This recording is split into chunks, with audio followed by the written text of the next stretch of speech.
So, our interview guest this month, joining myself and Chris Porteous, stepping out from behind the scenes on the social media and the editing, all the wonderful work he does there. Our guest is Mr. Brian Hickey.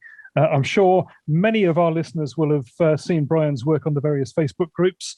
Brian is very well known for taking fantastic photographs of action figures, and he's actually been doing the whole movie saga through scene by scene. So, Brian, welcome to the Vintage Rebellion.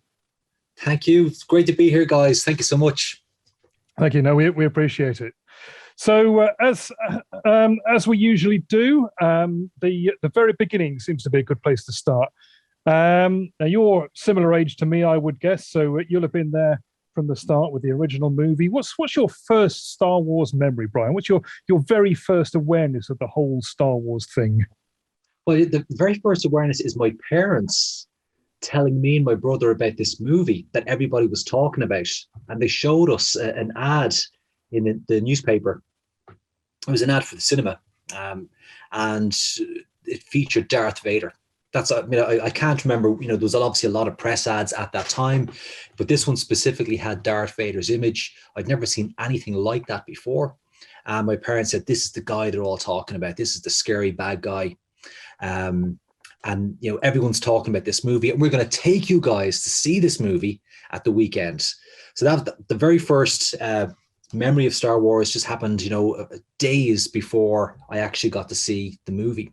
My parents would have been aware of there was a lot of hype on the news at the time of how much of a blockbuster this film was, that it had come out of nowhere, pretty much, in terms of, getting screened in Ireland, even though it had, previously been a huge hit in the States. So there was a lot of excitement at the time. And sure enough, we went in and we saw Star Wars. A few days later, after looking at that advert, my parents telling us about it, and that was it. The rest is history. I've been a fan ever since. Can you remember roughly where this was? Did you see it on the first release or on one of the later reruns? Would have been one of the first runs in Ireland, but I can't. My memory is not able to place the exact date or time of year. Bear in mind, if something was released in the summer in America, it was going to be much later in the year by the time it made its way to over to Ireland. So it could have been sometime in winter, maybe late winter. So it could have gone into 1978, but by the time we got to see it, Yeah, I know the London premiere was December 77, and then it was rolled out through the UK through 78. So yeah, that sounds likely. I was just going to say, 78 is probably best guess for it. Yeah, I'm really I'm really jealous that you guys have those firsthand accounts of the dawn of this phenomenon. But I got to say, I'm in the Eastern Standard Time zone, so when I saw these guys messaging back and forth about 5 a.m. that they were doing an interview with you, I had to jump in there because we've had some correspondence over the last couple of years. I think I did an interview with you for the Tantive 11 forum, and the thing that people really need to understand about your work is that no amount, and of course we'll attach some of it on the enhanced podcast here, but no amount of verbal explanation is going to get the point across here. Like, if you are thoroughly familiar with the vintage Star Wars figures and all the lines, you're going to see them in a whole new perspective if you look at Brian's work. It's really it's sort of, for me, it's sort of like you can't really describe it. It's all about lighting, and you have this sort of preoccupation with doing a lot of your effects in camera to a degree with which, like, I find it hard to imagine that you put all this effort in. He's got tinfoil all wound up for lightning and all this crazy stuff. So I just want to veer off into that just a little bit. We talked about where you sort of first got introduced to Star Wars, but like, has photography been a preoccupation of yours for just as long or nearly as long? To be honest, I got into photography, much later. Like, as a kid, we didn't really have, a lot of cameras around the house. My parents, they weren't photographers. They had this kind of like little Instamatic camera that, they'd buy a roll of film, and that roll of film would sit in the camera for maybe nearly a year they'd break the camera out, you know, say at Christmas time, get a few snaps, you know, Christmas dinner, or the kids opening the presents. Then they'd put it away. There'd still be some shots left on the film. And then we might have a little family trip away, maybe in the summer. We might go away for a couple of days, and the camera would get broken out. They'd take a few shots, you know, over the summer, and gradually over the course of the year, they'd use up the roll of film, and then you'd have to send it off to be processed. So you'd be getting your prints back with shots in the prints that were taken nearly a year ago, and you would have even forgotten some of them. So, but the reason why I bring that up is that one of the very, very first shot I ever took of kind of that I would call, I suppose, toy photography was with my vintage Millennium Falcon, which is and I held it up to the light in my room. I got my brother to hold it up to the light, and I stood up on a chest of drawers, and I pointed the camera down. There was no flash on the camera. And in my head, I kind of figured, well, you know, when you take shots indoors with these Instamatic cameras, everything's black. It's all dark. But if we can light the spaceship, the Millennium Falcon, maybe that will come out. The rest of the room will be dark, and we'll have it'll look like the Falcon is flying through space. That was kind of, you know, the thinking in my sort of, you know, 10-year-old head. And it totally worked, even though it was probably 4 months later, by the time we got the print in hand, it looked exactly how I wanted it to look as a kid. And that was my introduction to toy photography. But it was many years later before I really got into it. Interesting. So talking about messing around with taking photographs with toys that early on, and you were mentioning some of those early family Christmases, were you into the Star Wars toys from the start, or like when did you get introduced to the products? And was it with the first movie or a little later? When I got introduced, it was certainly with the first movie. I can remember we had just moved house, and we were finishing up it was kind of near the end of the school term in the new school for me. So we just moved house, and I was only in this new school for a couple of days, and they were wrapping up for the summer holidays.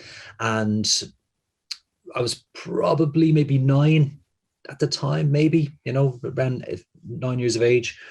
But one of the guys brought into school the Imperial Troop Transporter and a whole load of stormtroopers. I didn't even know Star Wars toys existed. I'd seen the movie, so I was really familiar with the stormtroopers. Had never seen this vehicle before, but totally, you know, put 2 and 2 together. There's this great movie, Star Wars, and look at these awesome toys. I'm gonna get me some of these. And, you know, I can remember we just played with the stormtroopers and the troop transporter. I think, you know, Leia might have been in there as well. And then sure enough, I can't remember when I got my first Star Wars action figure, but I can remember what action figure I did get. So it was Han Solo in his Hoth battle gear. That would have been 1980, 81. Probably when those toys came out, I'm guessing. Again, I don't know the exact dates of when these were released, but that was certainly the first figure I got. And my brother got on the same day Luke Skywalker in his X-Wing pilot outfit. Yeah, two good ones to start with there. And I think Han Hoth was it a 1980 release? So again, I think you're probably spot on there. So you were buying toys then certainly through the era of Empire. Can you remember where you would get your toys? Was there a specific shop, or was there anywhere that you used to go to, markets, what have you? Well, you know, there was I didn't have a lot of money at the time, so like my pocket money each week was 30 pence. Right, that was my pocket money every week. And those figures, I can remember, they were £5. And there was a shop in Finglas Village, which was maybe a half an hour, 40-minute walk away from our house. And they had a small selection of Star Wars toys in that shop. But really, you'd have to travel right into Dublin City to one of the big department stores to see a lot of the toys. So that would have been very rare for me as a kid. We lived out in the out in the suburbs, like we were very rarely in town. So most of the times when I would get figures, it would be, you know, birthdays, Christmas. You know, Santa provided most of my collection as a kid. I was never had the discipline to save up my pocket money to get a full £5 to get up to Finglas Village and buy a Star Wars figure, because I was buying a lot of comics at the time as well. So the pocket money, it would just, it would go very, very quick. But I would go to what we would have called like a sale of work. I guess you'd call them like a car boot sale now. Yeah. But a sale of work, or it could be like a charity fundraiser, maybe the local church or the local school, get everybody to bring down their secondhand stuff and they'd sell that off to raise funds. So I would visit them, and I did pick up a B-wing, an X-wing, mostly vehicles, and a few other bits and pieces, from the local sale of works. But the B-wing and the X-wing were two vehicles that I picked up that I never had them new or complete, just those secondhand versions, and I probably got them for something like 50p or something like that. It was a great deal. Excellent. Can you remember I'm interested in Ireland, what stock you were getting? Was it Palitoy, or was it Kenner, or a mix of the two? Can you remember what was on the boxes and on the carded figures? It was all Palitoy. All Palitoy. Okay. Yeah. So that Palitoy would have been, we'd be very familiar with Palitoy, Action Man. Before Star Wars, Action Man was a big, very popular toy. I would have had a couple of the Action Man figures and a few of the kind of knockoff, less articulated 12-inch figures as well. Then obviously Star Wars, and then later Action Force came out. So again, another Palitoy product. So would have collected a lot of that too. Yeah, and a good crossover with the action figure line with the Star Wars figures. Yes. I had a few Action Force figures, and they used to go on adventures with the Star Wars guys, and could cross over as much as you like as a kid. Well, the Z Force figures made great Endor commandos for the Rebel forces. So definitely. On that subject, anyone who follows your photography would probably know this, but are you interested in any non-toy collectibles or other toy lines? Action Force, vintage Action Force is something that I collect. I've got it's hard to see up on the shelf there. It's a bit dark. There's a couple of BBI helicopters up there. G.I. Joe, Eagle Hawk. There's some Action Force. Again, a few modern Star Wars bits there too. And I've got the Alien APC over there as well. So it's primarily Star Wars and Action Force on the vintage side of it. Boss Fight Studio would release some kind of, in terms of modern era action figures, Boss Fight Studios kind of Greek mythology line, their Bucky O'Hare line. So I do have other interests outside of Star Wars, but really, Star Wars and Action Force are very much the two focal points for me. That there's not much else gets a look in, really. Very interesting. Now I'm wondering if you've got another side secret Instagram where you've got photography of super articulated figures or something. Maybe there's no time for that, but I think you do some interesting stuff in that space. I have photographs with the modern era G.I. Joes and modern era Star Wars as well, but you really have to go digging hard on my Instagram account. Like you'd have to go way back to kind of to see any of those shots. They're in there, but the kind of the vintage Star Wars journey is something I've been on since probably very early 2018 in terms of photography. And that's a project that I had been thinking about for a very, very long time, to recreate Star Wars with vintage Kenner figures. But of course, the first challenge that comes to mind is, how the hell are you going to do that when you've only got, small, like a modest collection? So, you think of scenes like the Emperor's arrival on the Death Star. Like, how would I ever be able to do a shot like that? And these were things that were going through my head for maybe, we're going back maybe nearly 10 years ago when I was started conceiving the idea. But it was only around 2018 that I said, well, I'm just going to make a start. And I ramped up my collecting to start getting in, more pieces so that I could do that.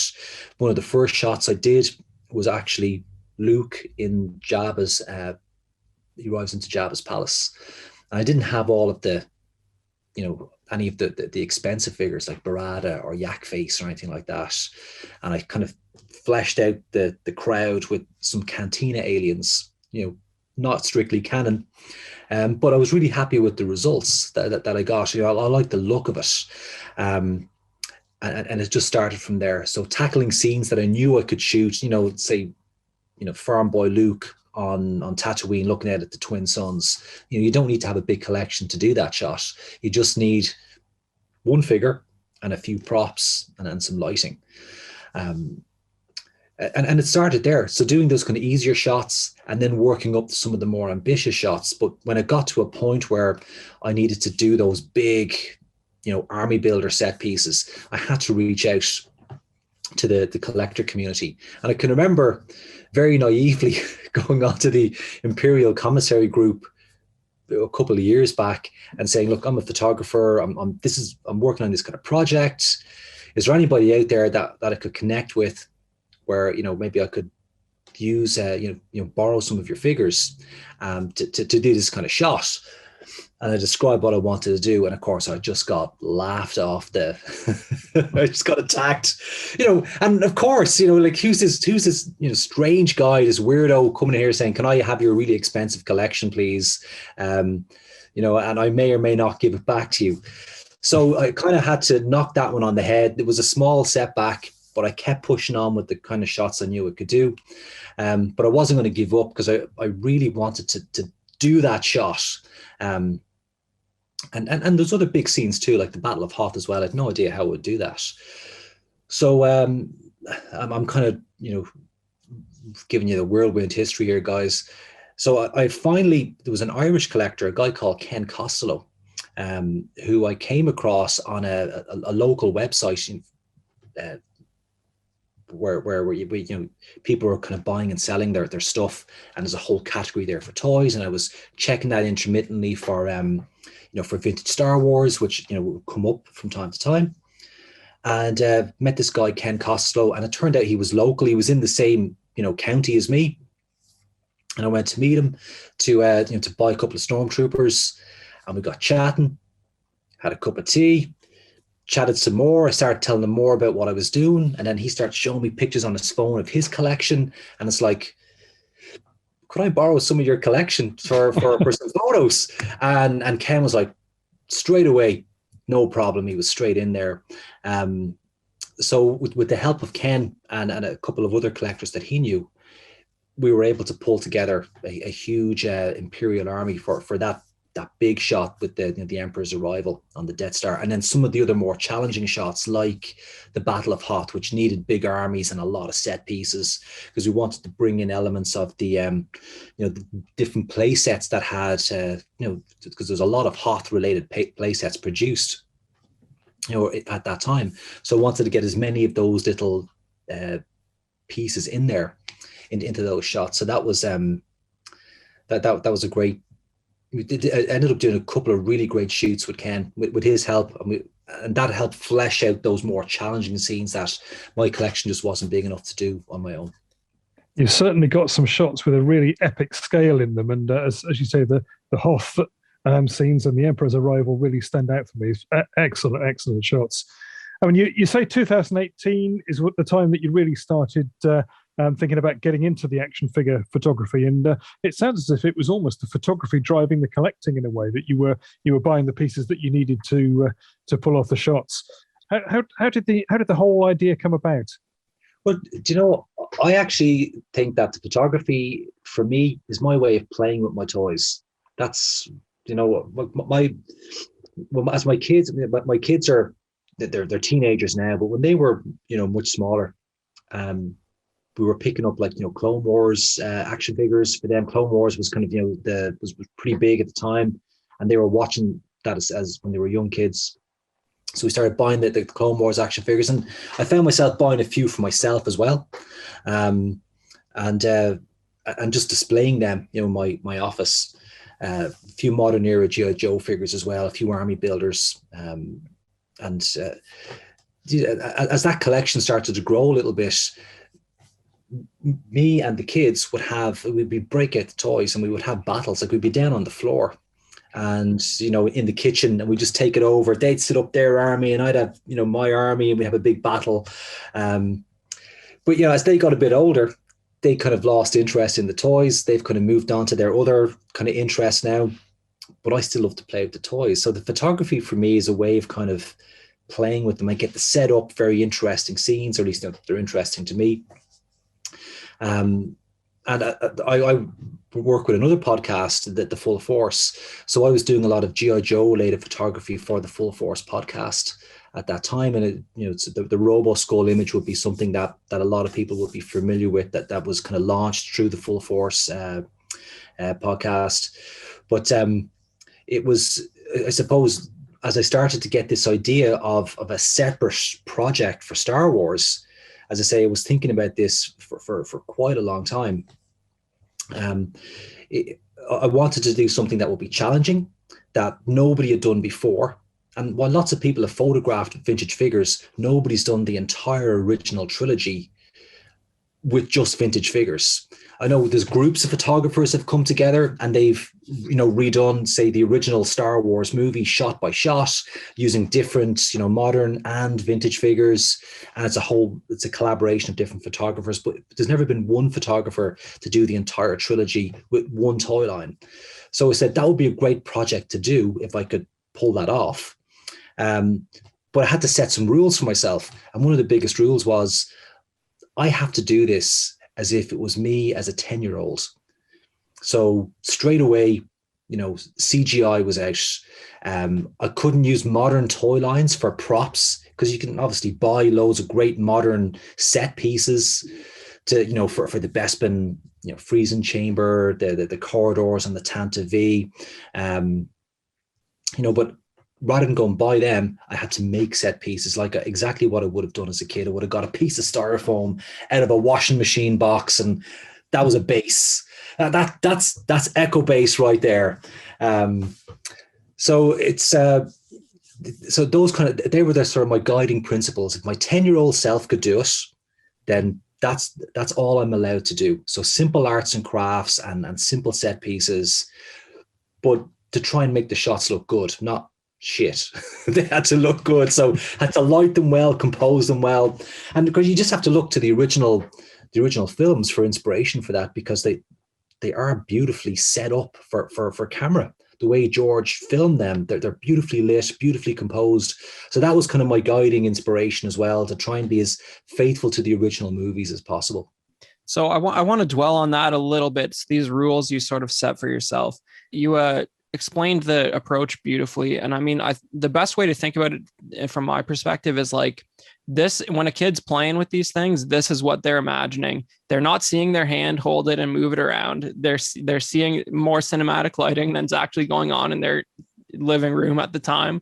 It's like, it's what they're imagining when they're playing with it. That's what it looks like to me. So when you talk about breaking down the whole trilogy into like sort of these sort of iconic images, are you setting shots that work well for the toys, or are you sort of looking at it as, I'm going to pick an actual frame from the film and try and get something close to that, but maybe not as wide of an aspect ratio? Like, how are you how directly are you referencing frames from the film for your compositions?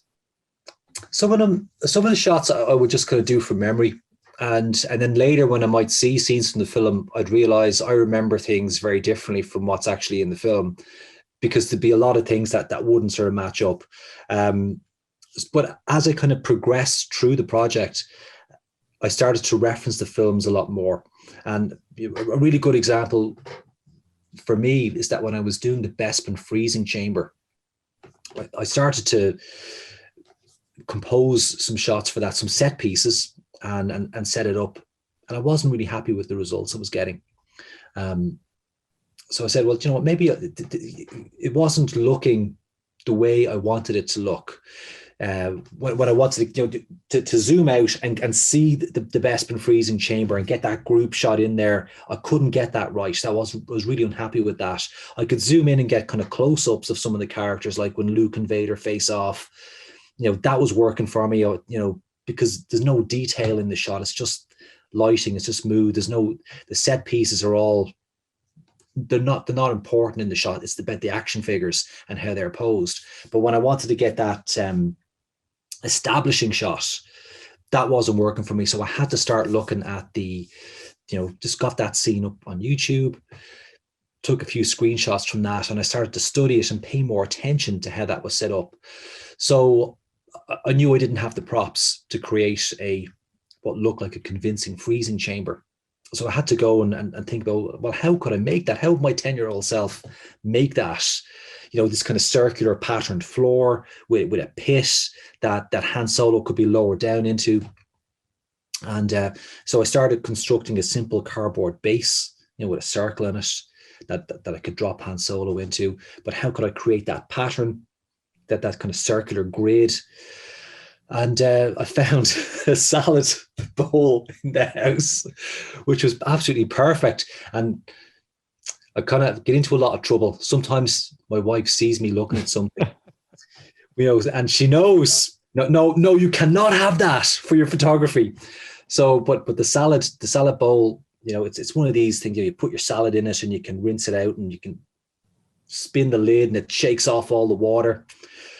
Anyway, took the inside of that egg, cut out the base of that, and it was perfect, absolutely perfect. So put that down.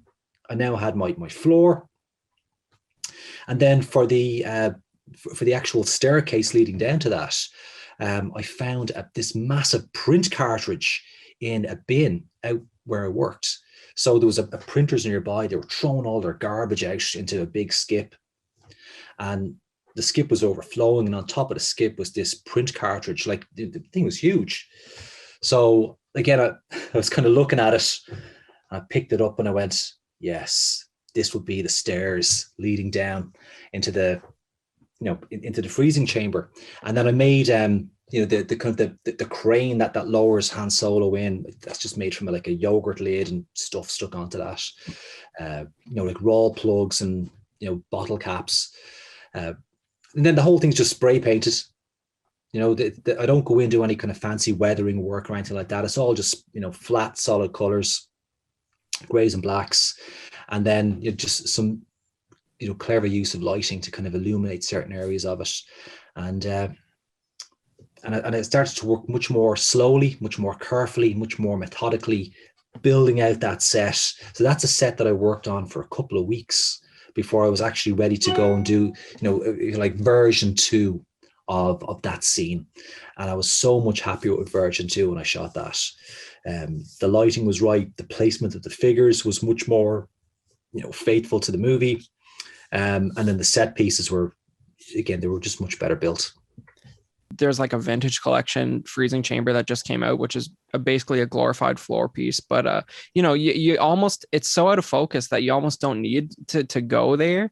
And if you're using the movie as just, it doesn't need to be a composition reference, but especially in something like the carbon freezing chamber, the way you got the orange light coming from the bottom and just the shadows are all extremely blue. Just if you sort of get close on the tone of the lighting, it just puts you right there as a viewer. So that's really great to sort of hear about your process there.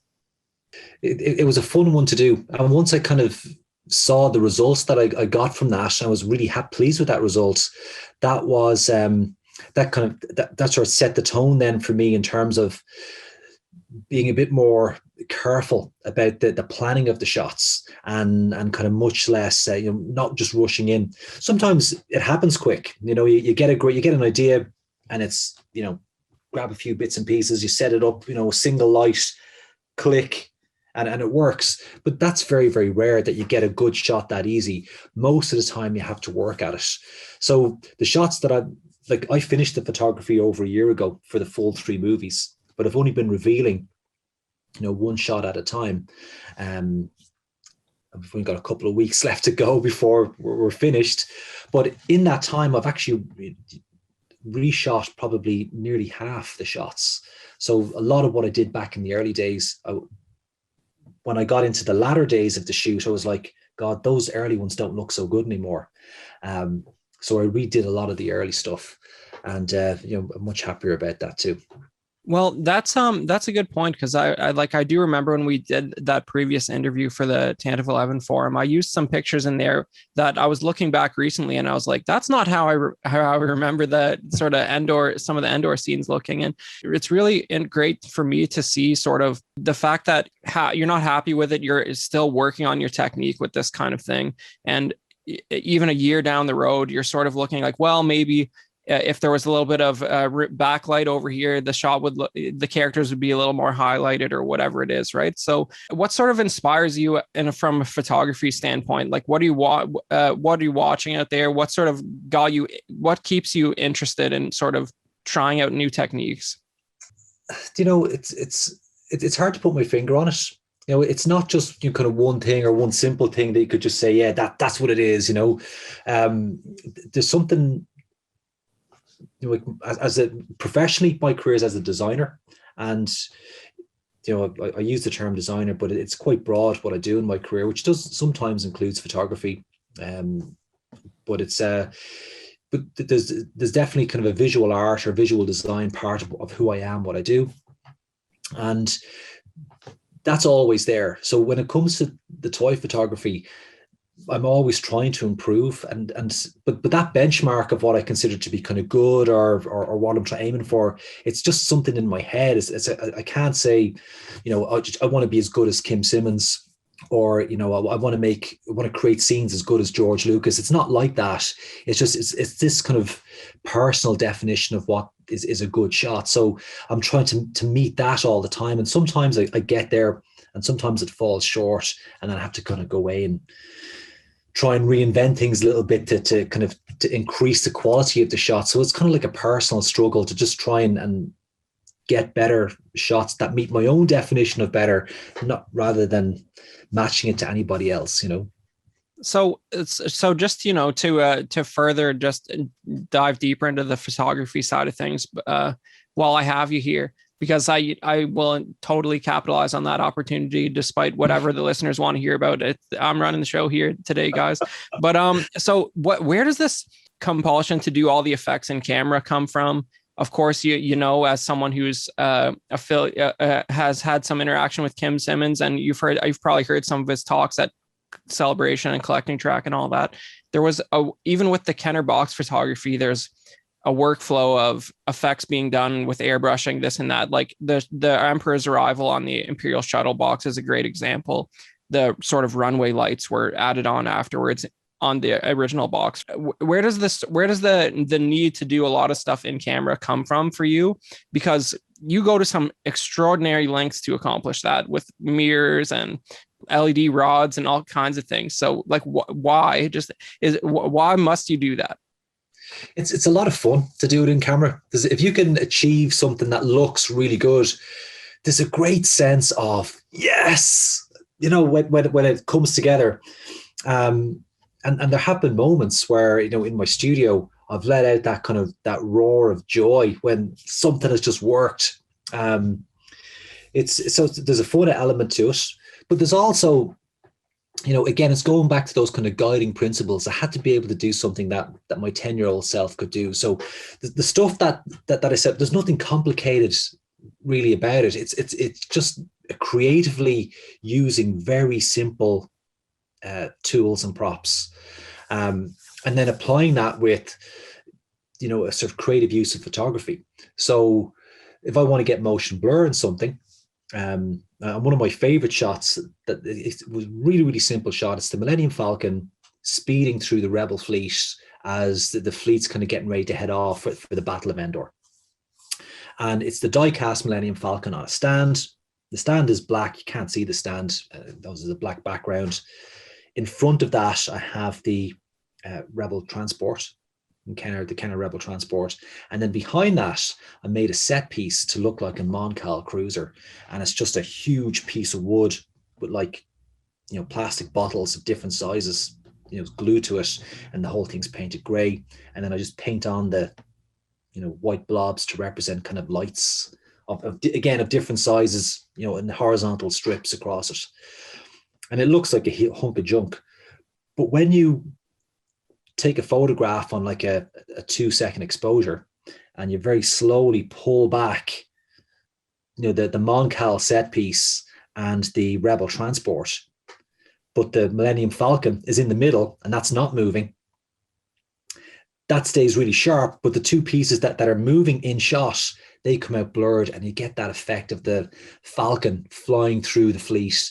And when I saw that, that resultant camera, I was like, that was one of those yes moments.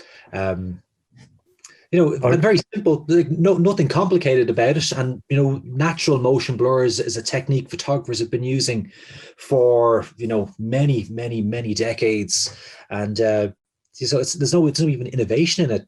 It's just simple, classic, and, faithful to my kind of childhood, but also faithful to perhaps how George Lucas might have approached filmmaking in the 70s. Well, what's great about it is, and I think he used a similar technique probably with the shot of the two speeder bikes sort of coming towards camera, yes, and everything else is sort of going off into the distance towards a point in the center, because you were probably moving your camera back with the bikes or something like that. So what's awesome about it is if you state that up front, and I'm sure when your book comes out, there will be some conveyance of the effort you went to do so much in camera, I would hope, somewhere in the beginning of the book, because it really causes you as a viewer to start thinking about how these shots were achieved rather than just assuming it's standard Photoshop. And the other great thing it does is foreground, background elements have the correct amount of blur on them from a depth of field perspective, which is, I think, a huge mistake that you see a lot with toy photography when people are animating lightsabers and things like that, that it'll be too sharp when it's attached to an object that's completely out of focus or something like that. It's just something people don't think about, that you're sort of sidestepping immediately by doing it this way. Yeah, there's a place for kind of digital enhancement. We all watch a lot of movies and enjoy a lot of movies that wouldn't exist in their current form, only for CGI technology, and that includes Star Wars movies and other franchises too.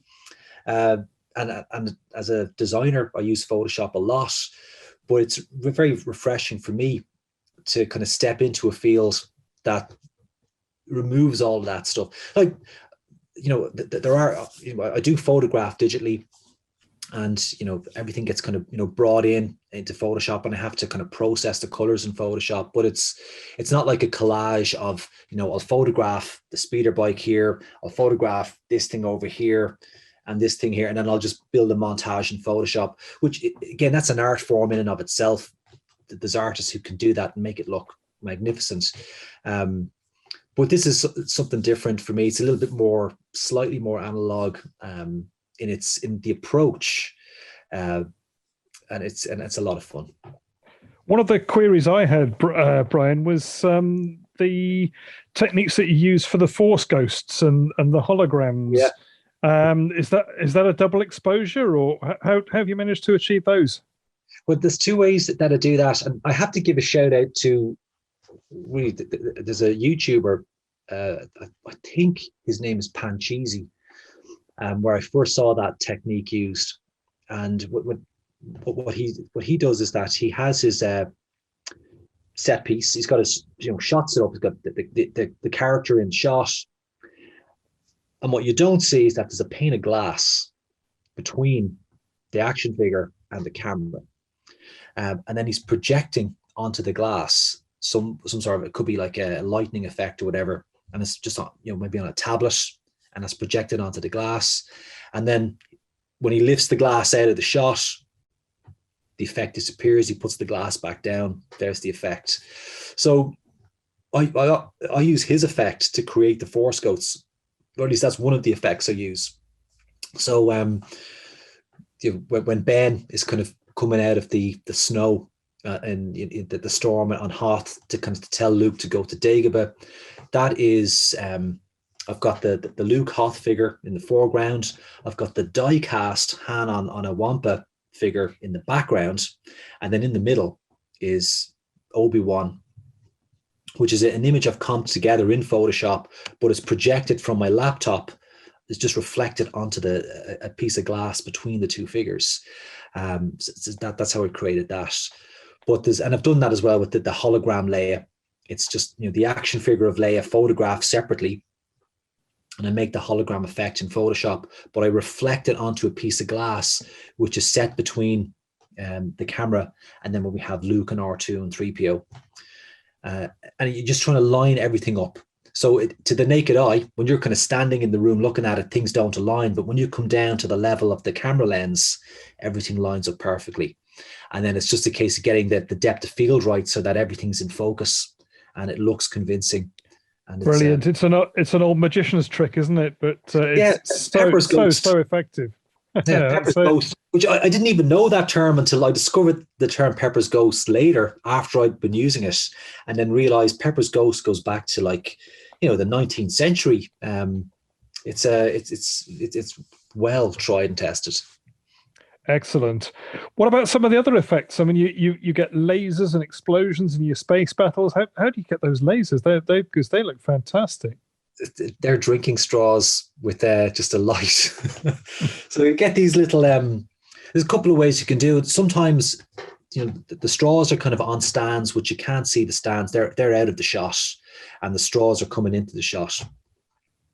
So it's just like black wire, and it's a bit of blue tack, and the straw sticks onto the end, and then you've got a light underneath that. So the light is kind of projecting up. The straws are up here, and then the light just illuminates the straws. It's not a really strong light. It's just kind of a focus light, and so it just hits the straws and doesn't kind of floodlight the other pieces in the shot. And then they're illuminated. And then I tend to shoot long exposures for all of my shots. So it could be a half-second shot, and then I'll just kind of tap the wire that the straw is attached to, and it gives it that really gentle motion blur, which blurs it out in shot and looks like a laser bolt at that stage. Brilliant. Again, so simple, but really, really effective. And the other, it's not really a special effect, but as I'm sure anybody who's played with these toys will sympathize, how do you get them all to stand up? you have to figure in such wonderful poses and really, really good action shots. How do you get them to stay there? Blue tack is your friend. Well, when we were setting up the Imperial troops for the Emperor's arrival, my mate Ken did most of the setup there. We were obviously, I'd planned the shot. We knew what we were going to do, where everything was going to go, but Ken did the physical placing of the figures. And let me tell you, there were a couple of close calls when we thought it was going to be domino rally, thankfully that didn't happen, but there's loads of times where they just fall over, and you're just about to take the shot, they fall over before you take the shot. Or if you're shooting on a long exposure, they fall over halfway through the exposure, and you're back in, you're setting it up, and let's just say there's been a few expletives have escaped my lips more than once. But just patience, constant fine tuning on the shots. Like, I never get it in one shot. It's maybe 40 or 50 shots before I get it. And that's just constant refining and tweaking and setting it up and changing it before I finally get it. Yeah, that's what I want, Brilliant. And we're talking about special effects and all the clever setups, but I've also got to say at this point, some of the what I find the most effective shots of all are the ones where I don't think you've got many effects in there at all. Real close-up shots of the action figures posed, and the way that they relate to one another, and the lighting and the backgrounds. It's just so effective. Really, really simple setups.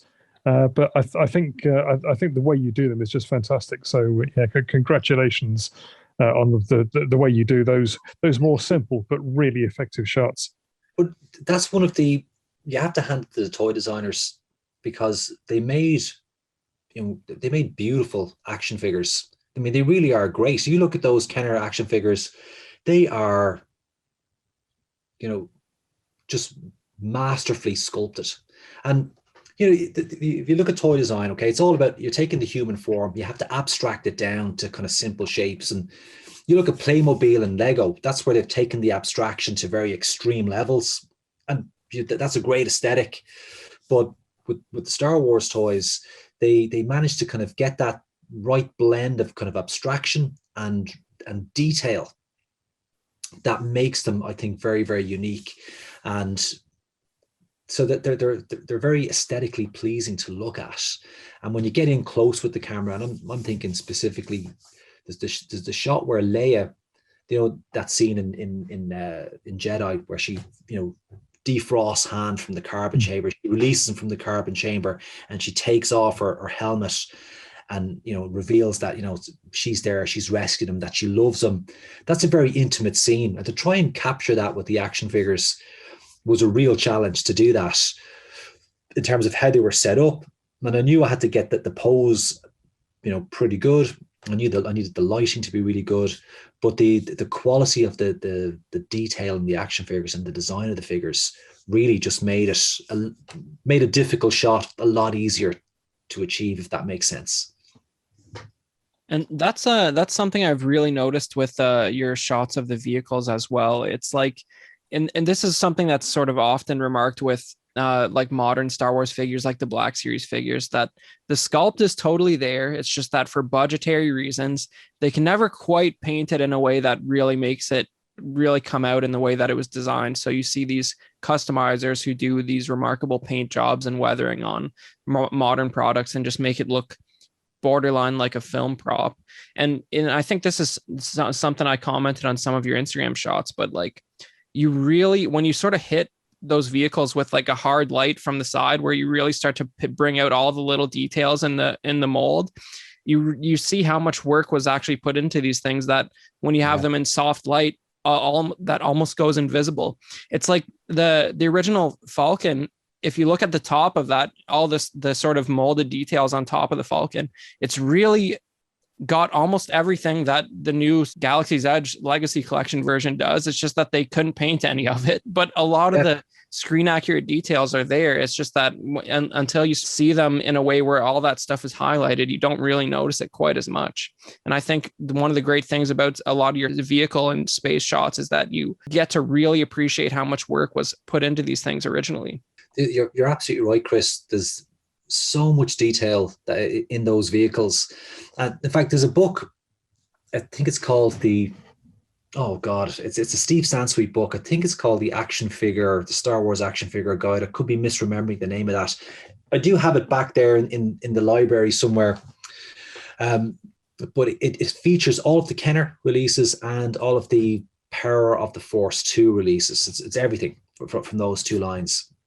And in the sections where they talk about the vehicles, Steve shows the movie reference material that the designers are working with and the toys that they created.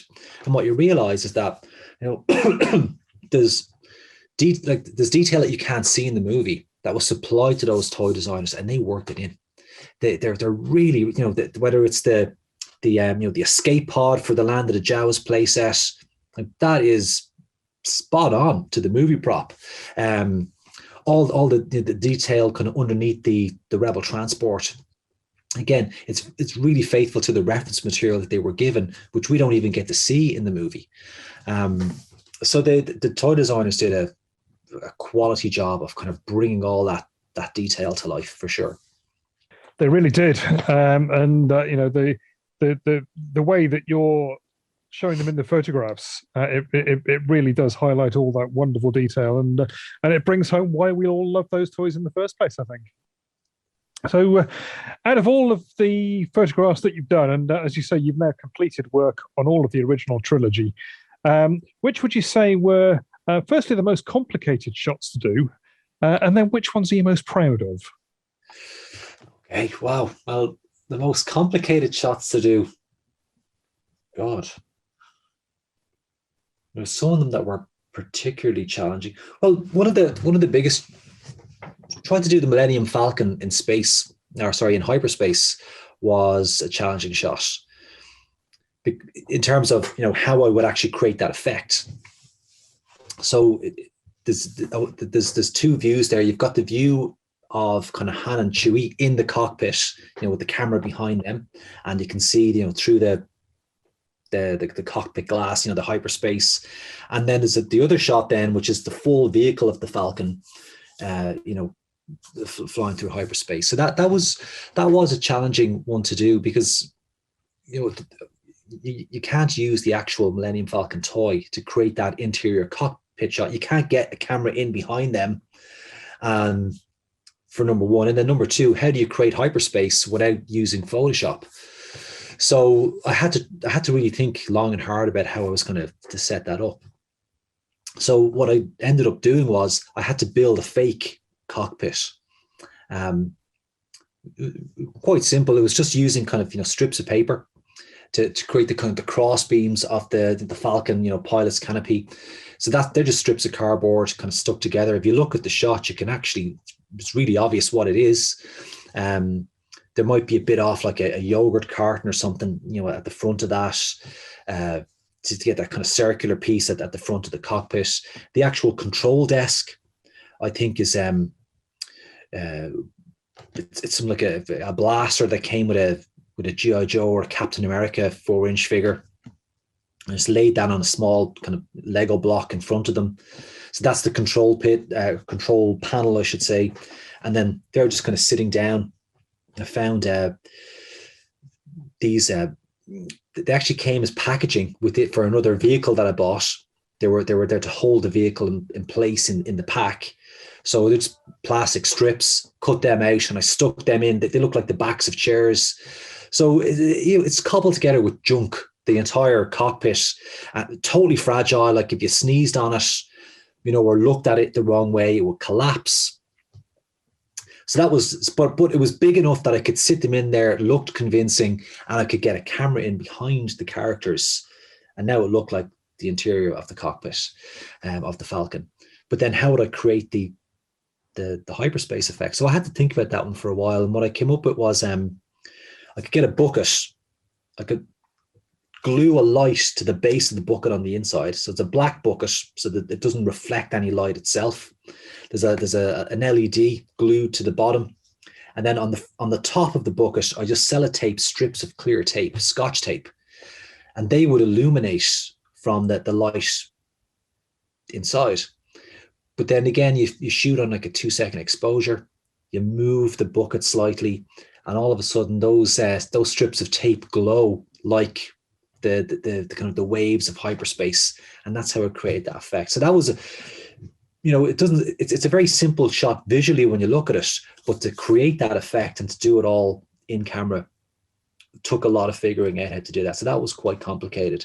And then for the full vehicle shot, that was the Millennium Falcon, the die-cast Millennium Falcon on a glass table, so it's just standing upright on a glass table. There's a big lump of blue tack underneath it, which you can't see because it's covered by the vehicle. And then again, the bucket, the hyperspace bucket is underneath the table and the camera's up above looking straight down. So it was easy. Once I'd cracked it on the first shot, it was easy to apply it then to the second shot. Brilliant. Again, ingenious. And what about your most proud shot? Which is your personal favorite setup, would you say? Oh, there's a couple there. I mean, I like some of those intimate shots. There's one where Vader, it's the I am your father moment, and it's just Vader, and there's kind of a prop set behind him that's kind of blurred, through depth of field, and it gives it sense that he's in that kind of the big, chamber on Bespin when he's battling with Luke. But it's the lighting on Vader that really just brought it together for me. The way he's kind of lit up at the blue light on him, and how all every single piece of line work in the sculpt is just kind of glowing in that shot, and that would be one of my favorites. So simple to do, but really pleased with how that came out. And I just thought that, again, the design of the figure does most of the work for me, because he just looks really menacing in the shot. And it's nothing to do with me or the photography. That is the toy designer's work achieving all of that, It's really great to sort of pull these up as you talk about them. And anybody this is really an important interview to watch on YouTube if anyone hasn't figured that out already, because you're going to be able to see a lot of this stuff as we talk about it. And so that sort of brings us to, you've mentioned the book a few times. What can you tell us about the book? What's the timeline? What can you let us know? I can't reveal anything concrete just yet, but I suppose my original plan when I conceived the project was to release it as a book, which would just tell the story of the 3 movies, through the action figures. But of course, immediately there's an issue there, because that story is the intellectual property of Lucasfilm and Disney now. So you can't just go and make that book without a license or without permission. So over the last few years, I have been trying very hard to approach publishers that have a license with Lucasfilm to produce Star Wars content, and I've sent the pitch into them, and not surprisingly, there hasn't been any response to any of that work. I've tried contacting Lucasfilm directly, through my legal team have reached out to them, and Lucasfilm can't entertain directly any kind of book submissions because of the licensing deals they have with other publishers. Lucasfilm are kind of prohibited from signing up a book deal that has to go through one of the licensed publishers. So that was kind of an initial setback. But what I'm doing at the moment is I'm looking at how can I repackage the book so that it's not just retelling the story of Lucasfilm's own story. So one of the options I'm looking at is, and you touched on it there earlier, Chris, is looking at the actual photography process and talking about that, and then using the images to illustrate a photography process. But also what we talked about earlier about, Palitoy. Palitoy would be a company that would mean a lot to me as a kid. I played with a lot of Palitoy products. And earlier this year, I managed to successfully crowdfund on Kickstarter a book about Action Force, where I got the opportunity to interview some of the Palitoy staff still living today about Action Force, and many of them worked on Star Wars as well.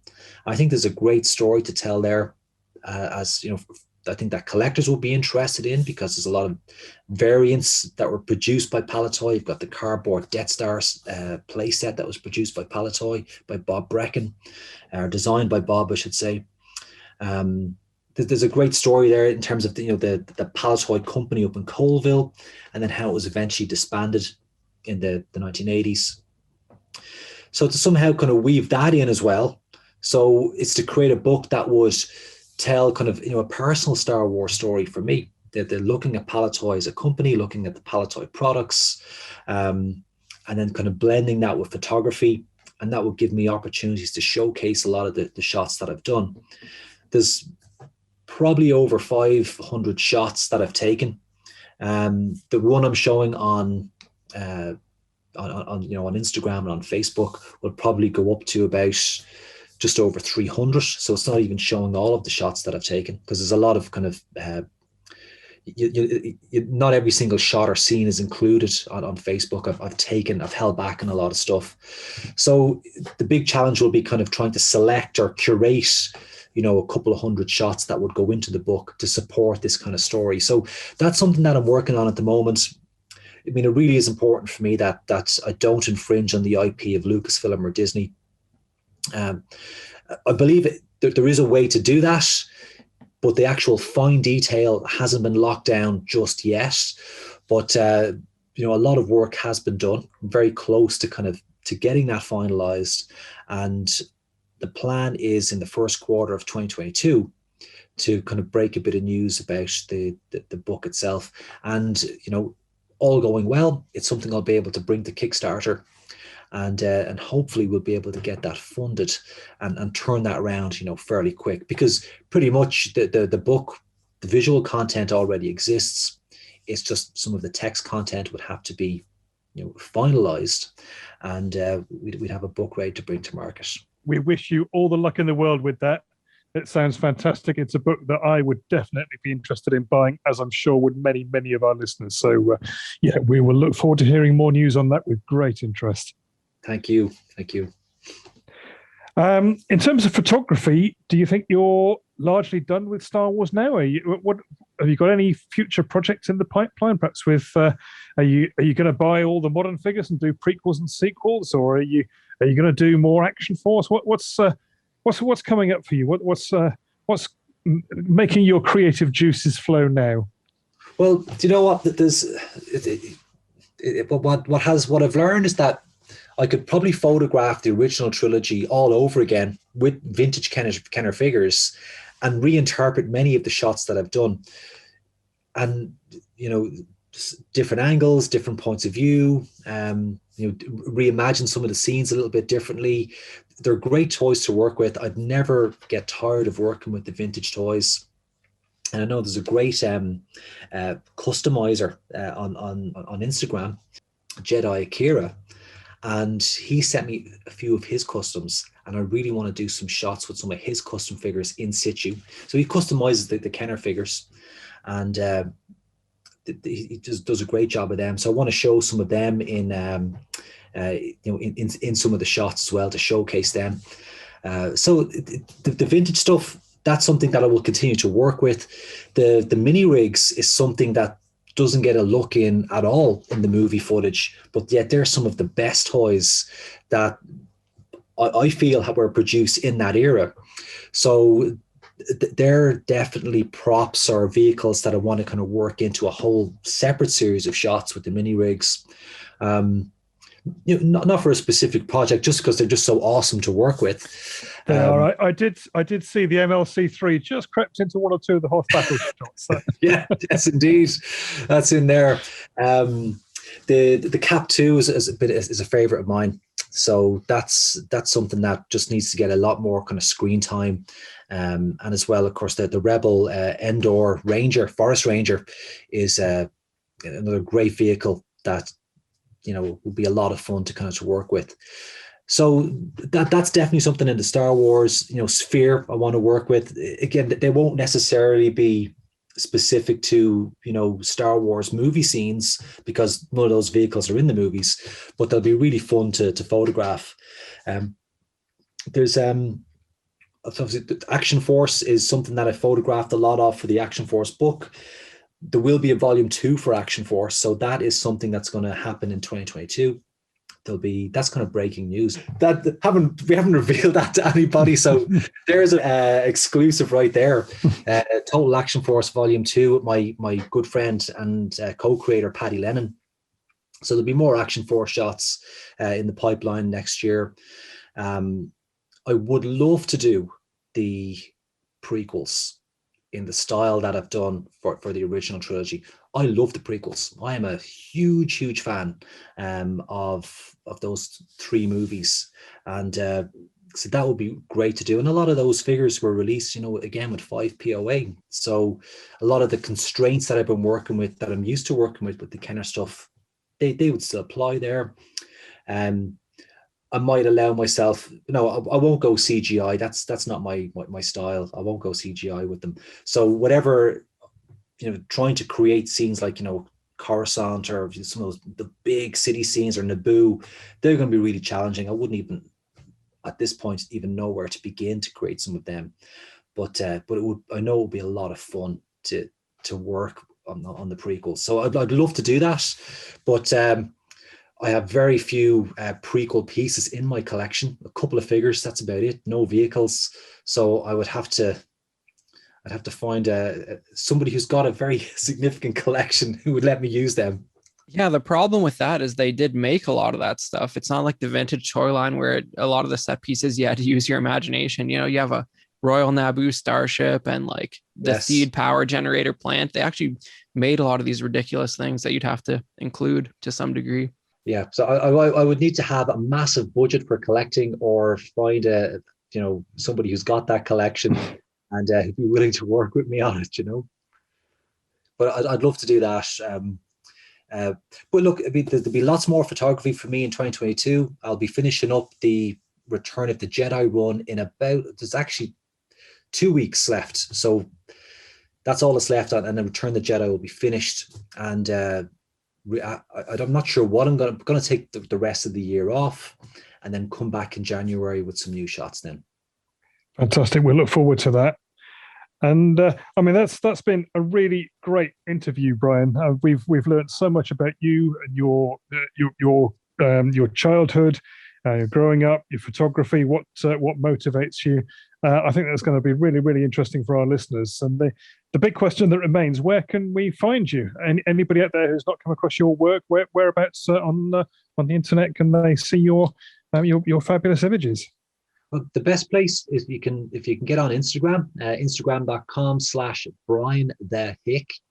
You'll see all my Star Wars stuff there, and you'll be going back in reverse order, right back to the beginning of that opening shot for Star Wars, and then beyond that, it's going to be a mishmash of kind of Star Wars G.I. Joe shots in there.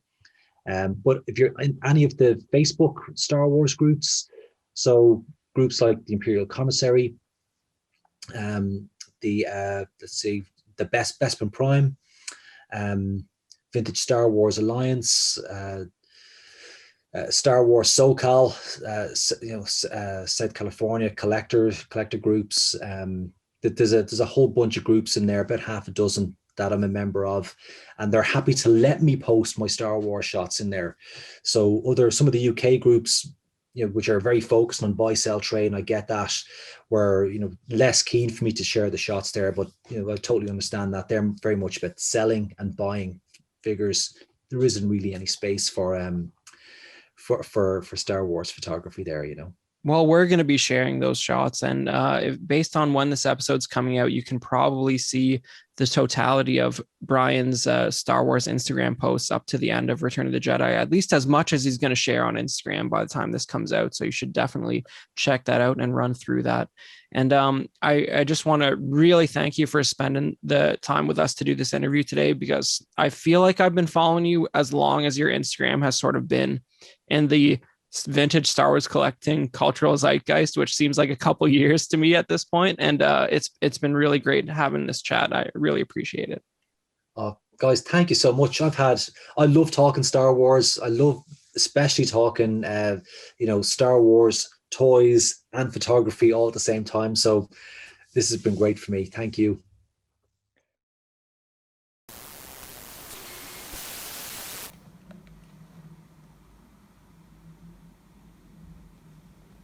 Hello there. You may remember me from The Empire Strikes Back. Now, don't forget to hit subscribe and also click the bell for notifications.